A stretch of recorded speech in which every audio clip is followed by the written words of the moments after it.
Magandang umaga po sa lahat. Pagtingnan po natin ang relo dito sa City Hall ng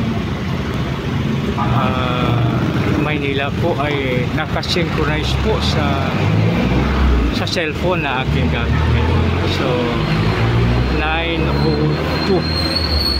So yan po magkabila, parang ganun siya sa kabila, ganun din sa kabila, no? So ibig sabihin sa bawat side siguro maaring sa east, west, north at saka south mayroong relo, no? So pag wala po tayong dalang relo, tumingala lang po tayo.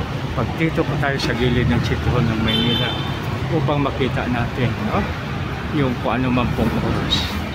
So malaking tulong po sa bawat isa sa atin. Kasi minsan halimbawa, ninakaw yung cellphone, gisnatch yung cellphone. Malaman siyang oras, ang oras ay titingin lang. Yan, parang nakatingin tayo sa ating God Almighty na tayo ay igagay. Isang magandang umaga sa bawat isa. God bless us all.